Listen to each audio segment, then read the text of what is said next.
Welcome to the Storytellers, the radio show and podcast that features those who choose to leave their mark on the world through the art of story. I'm your host, Grace Sammon. I look forward to our time together today. Now, let's meet our storyteller.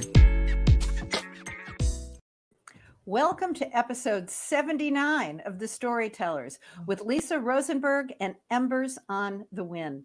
Lisa is an author. She's a psychotherapist specializing in developmental trauma and racial identity. She's also a former ballet dancer. Her debut novel, which came out in August, Embers on the Wind, is breathtaking. It is about a 19-some-odd year Airbnb that used to be the place for the Underground Railroad. It's beautifully written. It's a compelling novel. And I am so excited to welcome Lisa Rosenberg to the Storyteller's microphone. Hi, Grace. Thank you so much for having me. It's a pleasure to be here. Well, Lisa, as you know, I'm reading your book. I find it so compelling. I love the way you handle dual timeline and the very, very different lives of women on a continuum of years and years and generations and generations. So tell us about Embers on the Wind. Okay, so Embers on the Wind, the main character is really a house. It's the story of a 21st century Airbnb that was a former stop on the Underground Railroad where freedom-seeking, formerly enslaved African Americans would hide in the root cellar on the property on their way to Canada. And the home was owned by abolitionists who were, what's known as conductors or helpers along the way. And this novel is set, most of it's set in the 21st or 20th century. And it's the story of modern day Black women who are, for one reason or another, drawn back to this house. A big section of it is set in 1850 when the original freedom seekers stopped in this house and for a few different reasons perished on the grounds. Their spirits now haunt the house and they interact with the modern women who arrive there. So it's really a series of interlinked stories featuring this house and women who are either, come to the home, have a seance trying to find answers about their ancestors, or they are vacationing there. A young woman and her husband get away from their Park Slope life and busy medical practices to have a nice Memorial Day vacation there and interacting with ghosts who make them see themselves in a different kind of way, leads the vacation not to go the way one would want to. But I'm trying to think of if there is a particular, it's about, hold on, I'm looking for my, it's about the notion of freedom. And what this house represented back in the day was a stopping place and hope. And if you'd made it to Massachusetts, which was a free state, but because of the Fugitive Slave Act, if you were caught, and there were paddy rollers, patrollers, slave catchers in the area in the 1850s, when the two young women hide there, they would have been taken straight back. So this is their moment of they're almost there. They're almost there. Because if you're in Massachusetts, you're in a free state, but you're not in Canada. So you can still get sent back. But there's a light at the end of the tunnel. One of them actually makes it to Canada and then turns around and comes back, which is actually what Harriet Tubman did. She made it to Canada and then turned around and came back and helped. So let's talk about the inspiration for this. Sure. This is a very real house that you know personally. Absolutely. So this house is based on my father-in-law and stepmother-in-law's summer home in the Berkshires. It was a beautiful former farmhouse, and it was a stop on the Underground Railroad. In the center of the property was a root cellar, and that's where escaped formerly enslaved African Americans hid. on their way to Canada. The legend is that a woman, freedom seeker, came into the house, was brought into the house for some reason and died there. And the legend was also that her spirit haunted the house.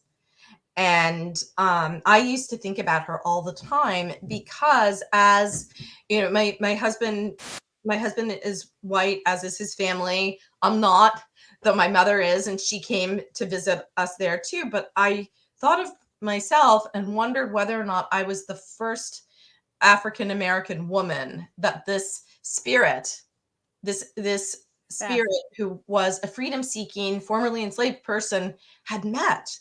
And what would she think of me? So I used to go downstairs. I'm a night owl. So I used to creep down the stairs to the part of the house. And in my book, Whitaker House has a big, fancy renovated section with a Sub-Zero, appliances and all that, and a section of the house with the birthing room and the library and the old floorboards that creak and make the same sounds that they've been making for 225 years.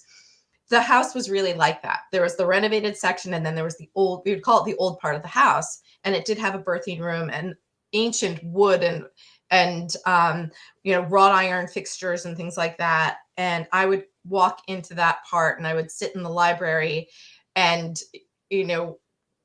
be there for her to find, and call to her if I could. But of course I never met the spirit. I never saw any signs of that, but I used to wonder, what would she think of me? And I know I can open a history book and I can imagine what life was like to her. But Wow. what would she So think? I love that. Yeah. I love that nugget of inspiration. Now, Mhm. in your own work as a psychotherapist, you work a lot Sure. on racial identity. Can you talk a little bit about that? Because it sounds like we're there Mhm. in your book. Absolutely. Okay, so what does it mean to have this whole history of Africanness behind you, and to have this role in the world where you are chattel? You're there for servitude. You're there for the economy, but you'll never benefit from it. And that's kind of our legacy. And in Embers on the Wind, I feature African Americans who see something bigger and something different and recognize their own humanity and are willing to face death to get there. At this and I wanted to contrast that with the meaning of class. So the most of the, well, I won't say most, but um, some of the main characters are affluent, educated Black women in 2018 and 2019 who have business degrees, medical degrees, and are financially secure. And yet that legacy is still part of them. There's still a concern. For example, Galen is, an upper class young mom with postpartum depression, and her child, Olivia, is very light skinned because her husband is white. And she knows that she's going to be criticized if the baby doesn't look healthy or doesn't look right, if she's not neat. Galen's hair is always perfect. Her clothes are always perfect. She has the highest end, baby equipment and things like that. And yet there is a visual separation between her and her child that someone could decide, oh, that baby's too light. That baby's not yours. Kay is another mother in a similar situation who is kind of envious of the white new moms who can kind of wear messy clothes, have their hair in a sloppy new mom ponytail, and kind of almost like a badge of like a badge, a status badge that, like, oh, look what a mess I am today, and my baby's got spit up all over her clothes. Oh well. Whereas Kay has to make sure her baby is neat, her hair is neat. She has to think about what she's presenting of herself when she goes out in public. And there's a scene in the book where she is actually trying to make friends with Galen, and she trips. She's trying to chase her, and Galen's out running. And she sees this other Black mom in a similar position, and she wants to connect with her for reasons that are in the book that I'm not going to give away because they're spoilers. But Kay trips and falls in the street, and she's wearing a beautiful designer coat. But when she falls in the street, she gets it smudged. And along comes the realtor, a white woman, the realtor who sold her $1 million brownstone. Well, more than, we're now in 2019, so it's way more than $1 million brownstone in Brooklyn, in Park Slope. So the woman who sold her home walks past with another couple and sees Kay in the street, a Black woman with a smudged coat sitting in the street, says to the couple she's trying to, entice, "Oh, we hardly ever see that kind of thing in this neighborhood." And she can't see Kay. She can't see the individual who she's made a lot of money in a real estate deal. All she sees is a Black, sad woman alone sitting in the street. And all the, the 200 years of, whatever, was all the gains we've made since slavery, all gone, just a smudge. And I so, think, yeah. I think that as a white woman, Mhm. that's something obviously I can't, I can hear it and I can Yeah. feel it, but I can't appreciate it, obviously, because that's not my cultural Mhm. background. When I hear you talk, I think about parent tapes too. So it's Mm. not just the cultural tape, right? It's Yeah. whatever our own individual culture or parenting has taught Mm. us to be, so Mm. there's that combined. I'm wondering about the different backgrounds of some of your Sure. Black Mhm. characters as well. Do they bring not only their cultural experience, but also a family experience that has set them up differently? So they do, you don't get any of Galen's family because that's just not in the book. And Kay is sort of this legacy where she doesn't know that she's been adopted by a very poor young teenager who not that's her birth mother. She didn't adopt her, but the sort of, she has a line where she's also been raised by a middle class family, and I always think, I grew up in Manhattan, so I always think of kind of like, hardworking, dad is, works in a school, mom is a social worker, they live in Mitchell-Lama housing. And I don't know if that means that it's not subsidized, but it's also sort of subsidized. It's complicated, but it's very middle class. And she has a line where she's able to arrange her work schedule. She's an entrepreneur with a hair care business angle, and she can arrange her schedule around her children's schedules. So there's the line where she says, to be taken for granted by one's kids is a privilege that her middle class parents couldn't rely on. She knows that she has enough money so that her kids can kind of snap, and she'll say she'll be there. So there is sort of that. But I was going to say, you're talking about different backgrounds. Before I forget, I do have this experience of having been a biracial mom, and to have, my mother was white and Jewish, and she parented me, in this way that somebody could harm my child, and I have to protect them. Now, my mom came from a background where she was Jewish in Chicago in the 1930s, just when World War II was breaking out. She lived in a German neighborhood where her teachers protected her by pretending her last name, which is Rosen, formerly Rosenberg, that it was German. So they tried to protect her. My grandfather tried to pass for Italian so that he wouldn't be, even though he was very obviously Jewish with his last name. But so she had that experience growing in. So being parented by a Jewish mother for whom being Jewish was not safe, that's kind of where I come from. And then and also to have a Black father who grew up at a time where, and it's still the case, being Black was not safe. So there was kind of this back and forth. My mother sometimes saved herself from anti-Semitism by hiding behind my father's last name, Williamson. So they both, and my mother looked for apartments without my father. She would go, if they had to look for an apartment and meet a realtor, my mother would go, a nice little white Jewish lady, and she'd sign the lease, and then my father would show up, and there was nothing they could do about that. So there's a lot of racial dancing back and forth in my background. But this book was about my relationship with this ghost.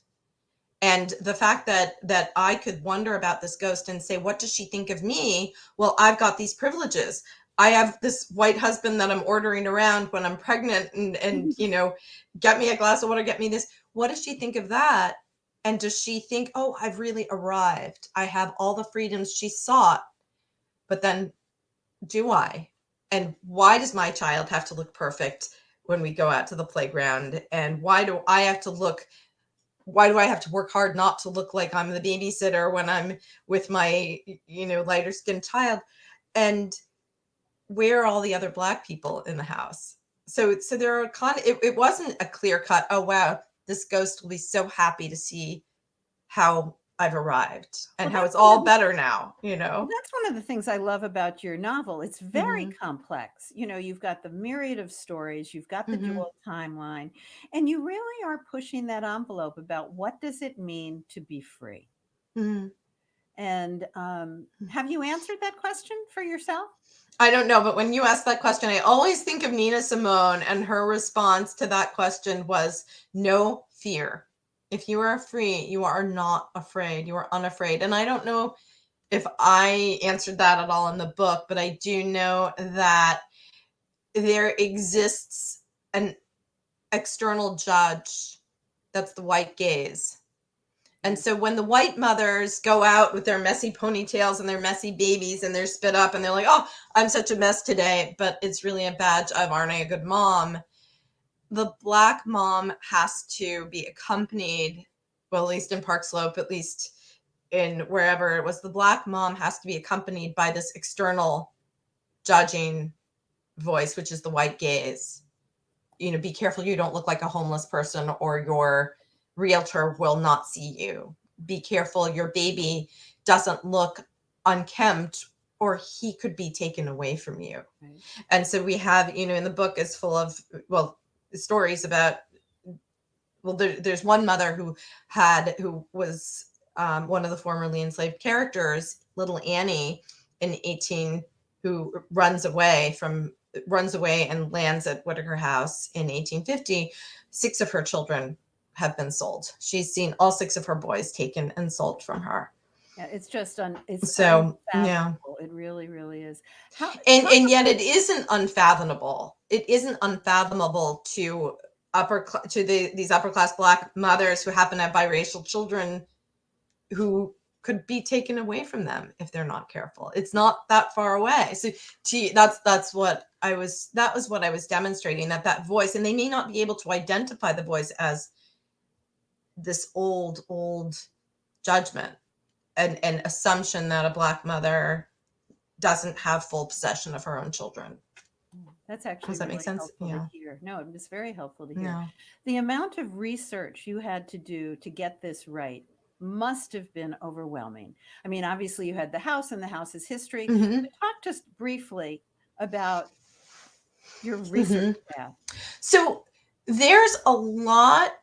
So the research that I did, I read books about enslaved. The reason I use the word formerly enslaved African Americans instead of slaves, that's also something that I really thought about and read about and understood why we say enslaver instead of slave master. And so I did a lot of, book research, but and internet research and interviews and things like that. But more of the book is set in the 80s and the 90s and the aughts or now the teens or whatever we're talking about.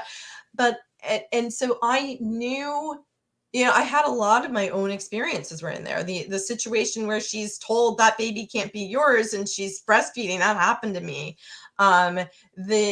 There's the moments in the coffee shop, similar things have happened to me and friends and people I know. I'm also a therapist and I don't use my clients, but I know that I hear hundreds and hundreds and hundreds of stories and they seep in. And, so that and all of that living is research. So, different kinds of mothers, I've worked for years. I know that one of the mothers in the book is Catherine, and she's a white woman from Connecticut in a very posh part of Connecticut where she's got 2 blonde-haired, blue-eyed boys, a blonde-haired, blue-eyed husband. She's got blonde hair and blue eyes, and her beloved favorite son is Timothy, who is Black and adopted. And for Catherine, the sun just rises and sets with Timothy, and he's also autistic, so she has to. I always call it parenting with your elbows, which is what my mother did. Kind of these white women who are like, I dare you to be ableist or racist or whatever around my kid. And it also takes white privilege to be able to do that. Absolutely. Because Catherine can like get up and fight for Timothy without fear. And that's different. I don't know how I got Lisa, there, but I'm just talking about, but I think I used to work for an adoption agency, and that's how all the adoption themes that got in there. I worked as the adoption case worker for families adopting children for 3 years, and that was its own education. So the adoption experience, that and the fact that everybody thought I was adopted when I went places with my mother. Anyway, but it's so Lisa, that's research. Yeah. I'm so excited that you spent time with us. Your novel is fabulous. Embers on the Wind. Our time is amazingly up already. I want to thank you not only for your important novel and a really good read, but also I think the opportunity to very comfortably talk about white privilege and racial identity. And that's a very refreshing opportunity to be able to have a meaningful cultural exchange with you. So thank you for that as well. Thank you. And it was such a pleasure to be here and to talk to you. Thanks so much for being on the Storytellers. This has been a copyrighted episode of the Storytellers by Grace Sammon and Authors on the Air, Global Radio Network.